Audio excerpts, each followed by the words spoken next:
Bonjour à toutes et à tous, et bienvenue dans le studio C de Corbeau News Centrafrique. Félix Zarami aux commandes, ravi de vous retrouver pour notre regard acéré sur l'actualité centrafricaine. Aujourd'hui, on parle droits de l'homme, formation, et surtout on interroge ce qu'il se passe vraiment quand la MINUSCA organise des ateliers alors que le groupe Wagner multiplie les exactions. Pour éclaircir ce tableau bien sombre, je suis avec notre excellent reporter Brahim Saleh. Bonjour Brahim. Bonjour Félix et bonjour à nos auditeurs. C'est une réalité complexe et souvent amère que nous mettons au jour ce matin et je suis là pour en discuter les points les plus épineux avec toi. Alors, Brahim, l'article débute sur un atelier de renforcement des capacités des défenseurs des droits humains organisé par la MINUSCA, financé par l'Union européenne et ouvert en grande pompe par le ministre de la Justice. On nous le présente comme une avancée.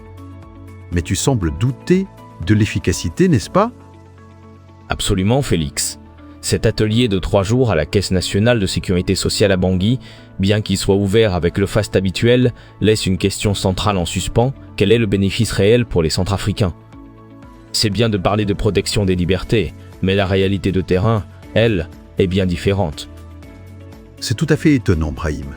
On a l'impression que les discours officiels et la réalité ne vivent pas sur la même planète.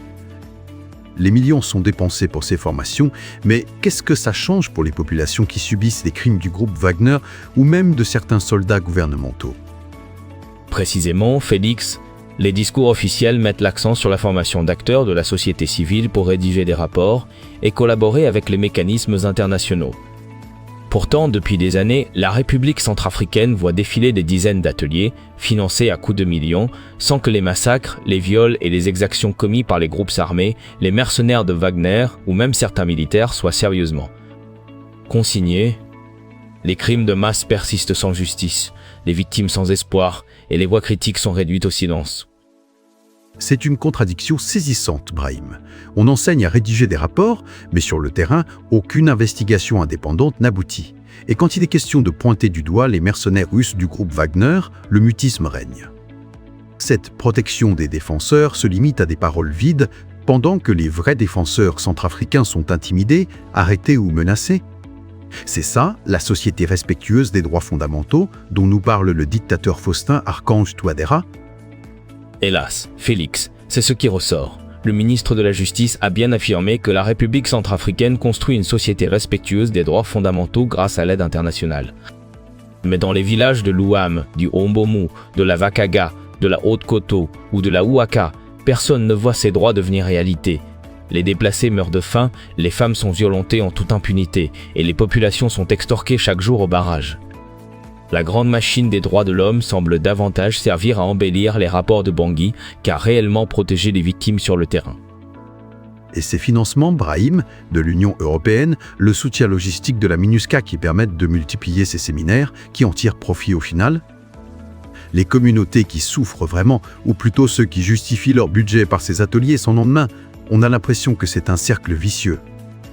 C'est exactement la question que se pose la population, Félix.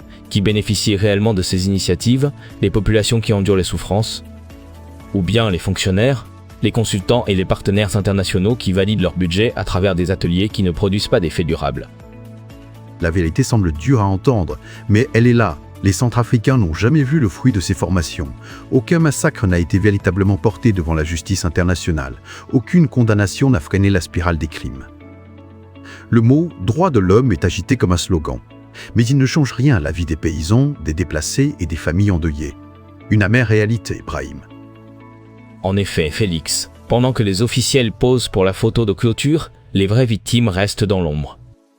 L'atelier de Bangui s'ajoute à la longue série d'initiatives où l'on évoque une paix durable et une société inclusive, mais où l'on évite méticuleusement de nommer les responsables des pires exactions.